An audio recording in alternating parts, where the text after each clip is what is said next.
అసలు ఎందుకు ఈ మావిగన్?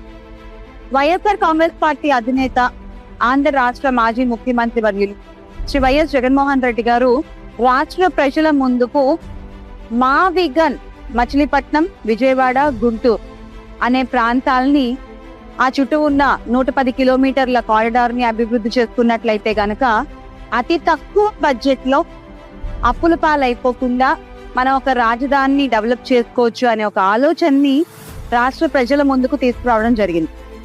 ఒక పక్క రాజధాని నిర్మాణానికి 2 లక్షల కోట్లు కావాలి అని ప్రస్తావిస్తున్న వేళ, దాంట్లో ఆ 2 లక్షల కోట్లలో 10% బడ్జెట్ తోనే మనం ఈ మచిలీపట్నం, విజయవాడ, గుంటూరు చుట్టుపక్కల ప్రాంతాలని అనుసంధానించుకుంటూ గనక అభివృద్ధి చేసుకున్నట్లయితే ఈ కారిడార్ ని మన రాష్ట్ర భవిష్యత్తుకి చాలా ఉపయోగపడుతుంది.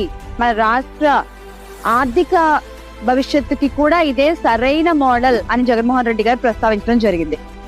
ఎప్పుడైతే జగన్మోహన్ రెడ్డి గారు మావిగన్ అనే ఒక కాన్సెప్ట్ ని ప్రజల ముందుకు తీసుకుని వచ్చారో, అప్పటి నుంచి దాన్ని రకరకాలుగా ట్రోల్స్ చేశారు, దాన్ని వెక్కిరించారు, అది తప్పు అని మాట్లాడారు. కానీ అలాంటి వాళ్ళందరూ కూడా 2వ రోజునే ముక్కు మీద వేలేసుకుని ఎస్, జగన్మోహన్ రెడ్డి గారు చెప్పిన మావిగనే రాష్ట్ర అభివృద్ధికి సరైన పద్ధతి అని ఈ రోజున అందరూ ఎక్కుంటున్నారు.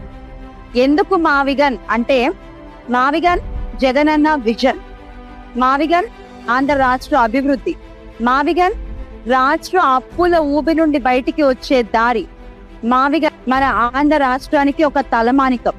మరి ఇలాంటి మావిగన్ జగనన్న నోటి నుంచి వచ్చిన మాట అయితే ఆంధ్ర రాష్ట్రం మొత్తం నడవాల్సిన బాట కూడా అదే.